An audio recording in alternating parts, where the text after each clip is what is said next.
Dreamscape presents White Hot Hack by Tracey Garvis Graves, narrated by Kristin Condon. My primary goal of hacking was the intellectual curiosity, the seduction of adventure. Kevin Mitnick. We love because it's the only true adventure. Nikki Giovanni. Prologue.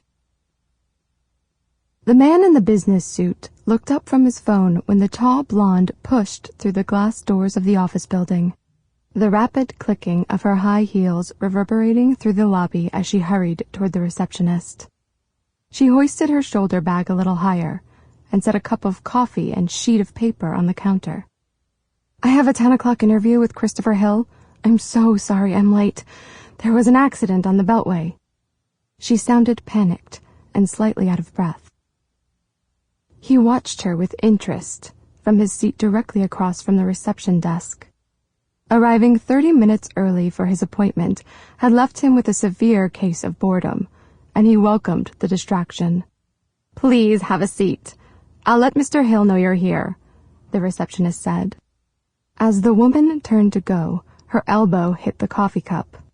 Though they both reacted, neither she nor the receptionist moved fast enough to catch it before it spilled.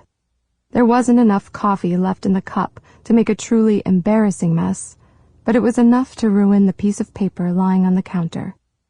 "You've got to be kidding me," the woman said, her voice carrying more than a trace of hopeless exasperation. She pulled a tissue out of her bag and dabbed at the liquid, then held up the stained document. "That was my last copy." "Resume?" the receptionist asked. She looked old enough to be the woman's mother, and her expression was kind and empathetic. The woman blew out a breath and raised her fingers to her temple as if she felt the beginning of a headache. "Yes." He couldn't help but feel sorry for her. "Hold on a minute," the woman said, sounding hopeful. She rooted around in her bag again, and when she withdrew her hand, she waved a USB drive triumphantly in the air.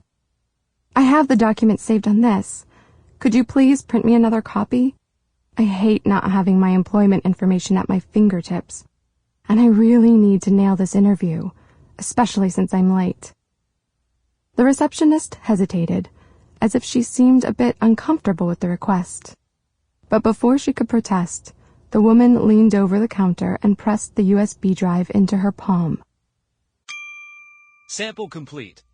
Ready to continue?